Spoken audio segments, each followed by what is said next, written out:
had to nail down one thing about capitalism that has probably been its biggest strength for the 500 odd years that it's been around as a system, growth would be right at the top of that list. For all the instability and inequality and war that this system unleashes, its ability to keep growing as long as there's more profit to be made somewhere is what keeps it from going all the way over the ropes every time the system has been against the ropes. Like how the Great Depression of the 1930s nearly killed the system, but also laid the groundwork for the Second World War, which saved what was left of capitalism by reopening the factories that the Depression had shuttered to produce everything we needed for the war effort. But we know growth can't go on forever, because the planet that we live on has only so many resources to grow with. There won't always be more resources to tap into to get more growth.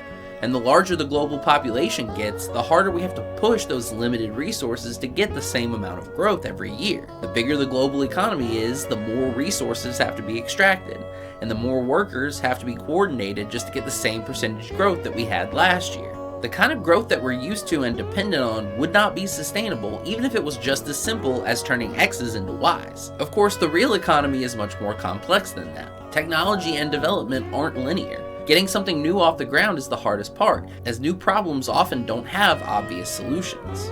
But once a breakthrough can be found, there's usually a period of economization marked by massive growth. Think about the inventions of the phone or the internet. They both solved the same kind of problem, long-distance communication.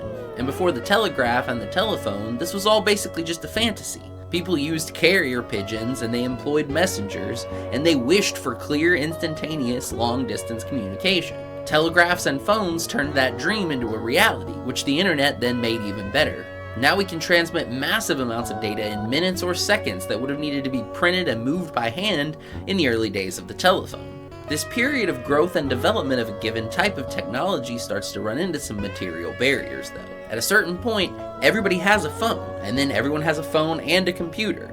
And then their phone is a computer too, and then, well, what's after that? Oh, right, then they put a computer in your car and in your washing machine, whether or not it actually improves your experience because they need to sell more computers.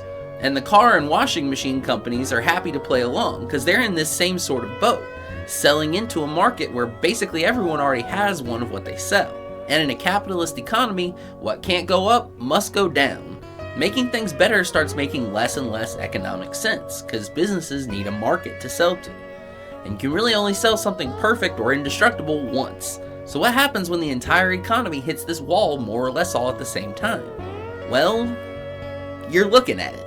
We've talked about the English-Portuguese economist David Ricardo on this channel before in our episode about trade. Ricardo often used this example of 100 unevenly productive acres of land as a way to demonstrate why different parcels of land within that 100 acres might charge a different rent or sell at a different price per acre. For example, if your 100 acres have a nice creek or something going through it, the lowlands around that creek probably have the most fertile soil of all your land, and are the easiest to irrigate since they have the best access to water. If you're farming on this land, that's where you're going to start, but at some point, you have to move further away from the water, maybe into less fertile soil and just generally into less favorable conditions in order to keep getting anything more out of your land. And at a certain point, what's left is so hard to use that getting anything out of it at all would mean doing much harder work to change the land itself, bringing in fertile soil and removing rocks and clay and other obstacles. And I see a parallel between how one farmer might use their 100 acres of land and how humanity has used the resources of our planet to develop economically. We started with agriculture, taking the plants and animals we found around us and growing and raising them as best we could, moving beyond the hunting and gathering of our even more distant ancestors to take more control over our livelihoods. And in doing that, we started creating and enhancing all kinds of tools and weapons that improved our agriculture and self-defense. We made plows and swords and shovels and wheels. We built irrigation systems and aqueducts to move water into farmable lands.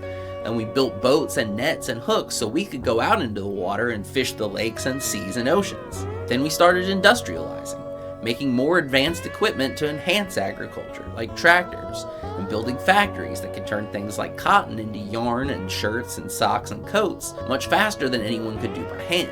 And machines beget machines. The more we produced and the further we needed to move it, the more we needed mass long-distance transportation, like trains, trucks, ships, and planes. And we already touched on communication. When you mine coal in one place and burn it in another, you need clear lines of communication between the source and the destination. And everywhere there's growth in a capitalist economy, there's profits, which need somewhere to go. Sometimes they're reinvested in the same industry that they came from when there's still growing to be done. They often get channeled out into other growing industries where profit rates and potential growth are even higher. But eventually we reach a point where we're surrounded by appliances and gadgets that solve a myriad of our problems, real and sometimes imagined, and everyone who can afford these things has them already. We're saturated with stuff, and the rest of the questions left to be answered are much bigger than buying a machine to wash your clothes or dishes. And when we reach that point where the questions still on our plate can't be answered by merely consuming more things as individuals, capitalism gets stuck in the mud. This is why we've entered into an era of planned obsolescence, scams, bubbles, and above all else, slowing growth. I call this the last half acre.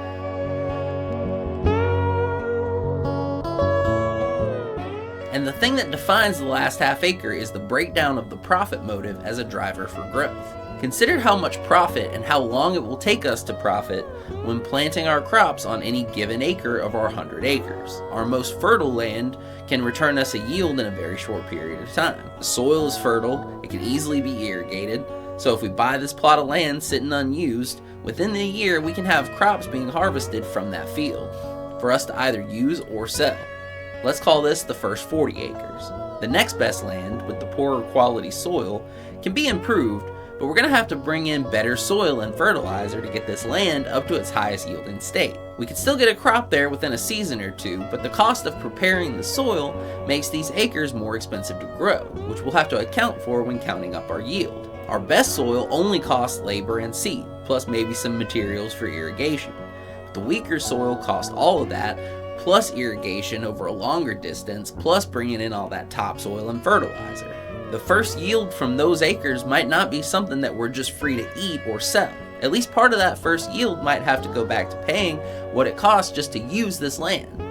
That's our next 30 acres. Then you start moving into the acres with inadequate soil and environmental factors. Same baseline of cost, labor, seed, irrigation, soil preparation, but then you have to tack on moving some environmental obstacles. Some of that stuff is easier, like vegetation. You could chop down a grove of trees to clear more plantable acres, for instance. This is more of a mixed bag, because cutting down all those trees will cost you labor and time, but you're also producing something in the act: wood. That's lumber or firewood for you to use or sell, which means at the end of the day, clearing some vegetation isn't much worse than if you only had to replenish the soil. It's a bigger undertaking, but it yields more than just the plantable acreage at the end. And that's our next 29.5 acres. Our last half acre is the half acre so treacherous and unusable in its current state that to put in the work to render that land usable would come at such a high cost that it might take years or lifetimes to repay, and run a risk of failure so high that any work done to it might never pay off or be repaid. For all these other actions to make use of the land, our farmer can pretty clearly see a path to getting some kind of return from their work within a year or two. But that last half acre is work that they might never see a payoff from, and it might never even pay off for their kids or grandkids. The last half acre is a combination of such high risks and high costs that only a coordinated long-term plan can get results out of it. No one person or actor can or would shoulder that cost and risk alone.